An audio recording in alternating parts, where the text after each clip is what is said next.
Nationalist mindset के साथ देश को आगे बढ़ाने की मार्गदर्शक क्रिमिनल जस्टिस सिस्टम से जुड़े महत्वपूर्ण अधिनियम लागू किए गए। भारत को विकसित राष्ट्र बनाने के संकल्प को अवश्य। Now we all will read the preamble led by Honorable President Ma'am. मुझे विश्वास है कि इस राष्ट्रीय संकल्प की सिद्धि के लिए आप सभी सदस्यगण देशवासियों को दिशा और प्रेरणा प्रदान करेंगे। हमारा संविधान हमारी राष्ट्रीय अस्मिता का ग्रंथ है। ये हमारी राष्ट्रीय पहचान का ग्रंथ है। ये कॉलोनियल माइंडसेट का परित्याग करके नेशनलिस्ट माइंडसेट के साथ देश को आगे बढ़ाने की मार्गदर्शक ग्रंथ है। इसी भावना के अनुरूप सामाजिक और तकनीकी बदलाव को ध्यान में रखते हुए क्रिमिनल जस्टिस सिस्टम से जुड़े महत्वपूर्ण अधिनियम लागू किए गए। दंड के स्थान पर न्याय की भावना पर आधारित भारतीय न्याय संहिता, भारतीय नागरिक सुरक्षा संहिता और भारतीय साक्ष्य अधिनियम को लागू किया गया है। ऐसे अनेक प्रगतिशील वैधानिक को सार्थक विमर्श के बाद पारित करने के लिए मैं संसद सदस्यों की मुक्त कंठ से सराहना करती हूँ। संविधान संशोधन के प्रावधानों के महत्व पर चर्चा करते हुए इस बात को रेखांकित किया गया था कि संविधान में ही ऐसी व्यवस्था होनी चाहिए जिसके बल पर भावी पीढ़ियां आवश्यक अनुसार समयानुकूल संशोधन कर सकें।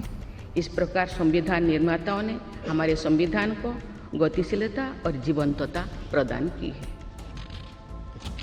माननीय सांसदगण, हमारे संविधान निर्माताओं ने भारत के लोकतंत्र को संवैधानिक आधार प्रदान करने के साथ साथ हमारी राष्ट्रीय एकता का ताना बाना भी बुना।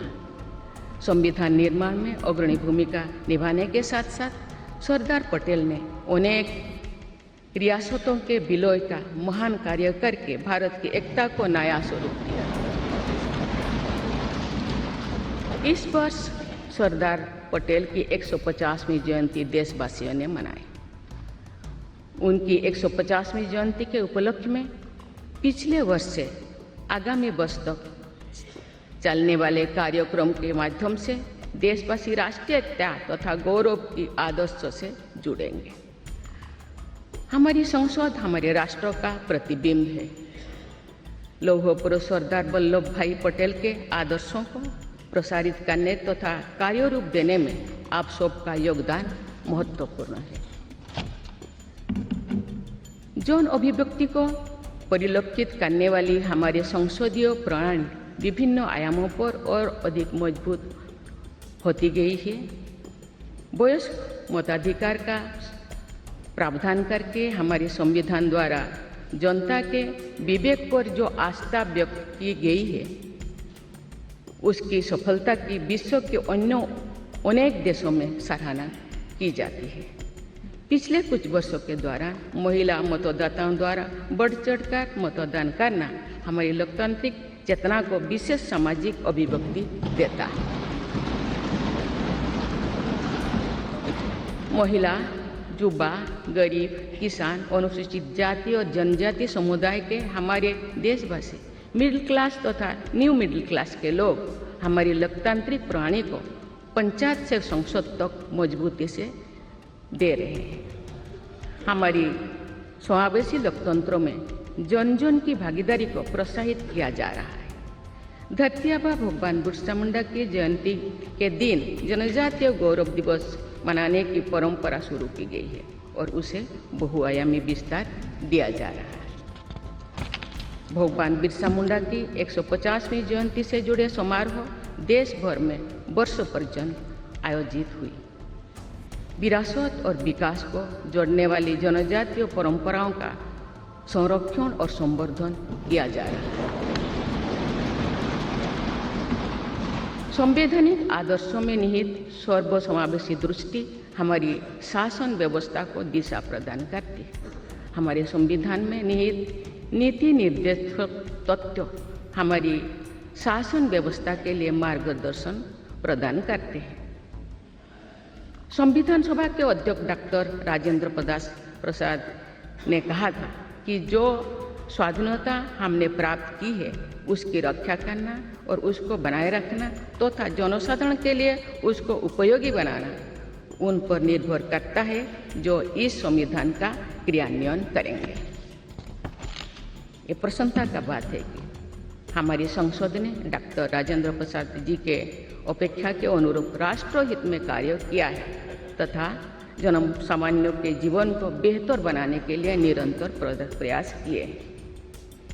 अंत्योदय की इसी दृष्टि के साथ आधुनिक विकास का समन्वय करके भारत विश्व समुदाय के सम्मुख विकास का एक नया मॉडल प्रस्तुत कर रहा है। विश्व स्तरीय इंफ्रास्ट्रक्चर के विकास से लेकर जन कल्याण की सुविधाओं को 100% लाभार्थियों तक पहुंचाने के प्रयास हमारी राष्ट्रीय प्रगति को अतुलनीय विस्तार देते हैं। संवैधानिक व्यवस्था के अनुसार आगे बढ़ते हुए हमारे देश की कार्यपालिका, विधायिका और न्यायपालिका ने देश के विकास और देशवासियों के जीवन को संबल प्रदान किया है। संसद के दोनों सदनों के सदस्यों ने हमारे देश को आगे बढ़ाने के साथ साथ गहन राजनीतिक चिंतन की स्वस्थ परंपरा विकसित की है। आने वाली कालखंड में जो विभिन्न लोकतंत्रों और संविधानों का तुलनात्मक अध्ययन किया जाएगा तो भारतीय लोकतंत्रों और संविधान का विवरण स्वर्णाक्षर में किया जाएगा। आप सभी सदस्यगण हमारे संविधान और लोकतंत्र की इस गौरवशाली परंपरा के संवाहक भी है, निर्माता भी है और साक्षी भी है। मुझे विश्वास है कि हमारी संसद के दिशा निर्देश में भारत को विकसित राष्ट्र बनाने के संकल्प को अवश्य सिद्ध किया जाएगा। इसी दृढ़ विश्वास के साथ मैं सभी माननीय सदस्यों को संविधान दिवस के पुनः बधाई देती हूँ और सभी देशवासियों की स्वर्णिम भविष्य की कामना करती हूँ। धन्यवाद। जय हिंद, जय भारत।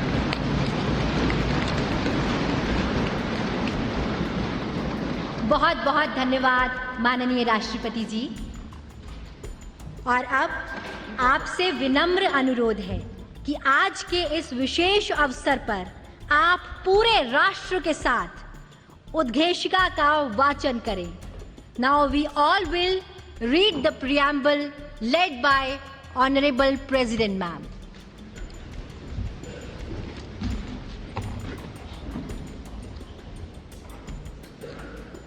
हम भारत के लोग भारत को एक संपूर्ण प्रभुत्व संपन्न सामाजिक पंथनिरपेक्ष लोकतंत्रात्मक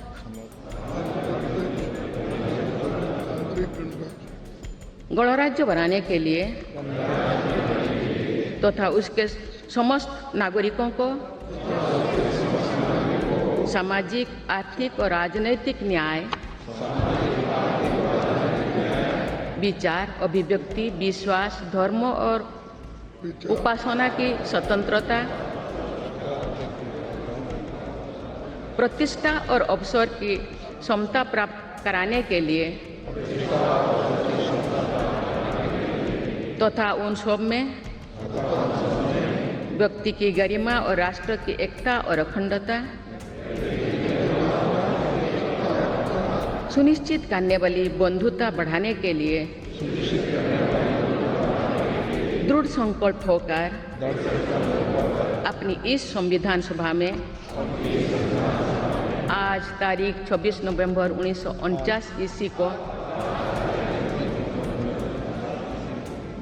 द्वारा इस संविधान को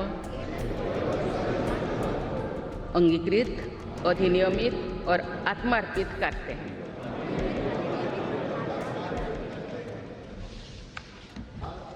भारत माता की जय। और अब राष्ट्रगान का सम्मान।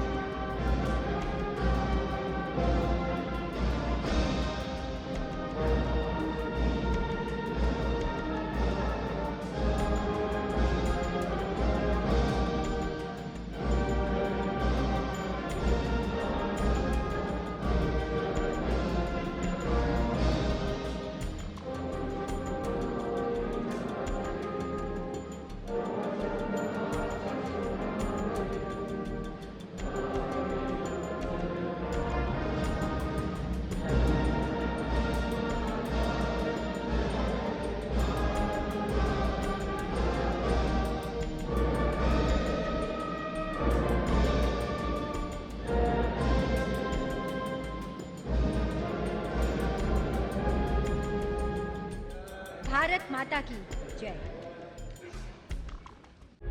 प्रभातखबर.com, विश्वास वही, रफ्तार नहीं।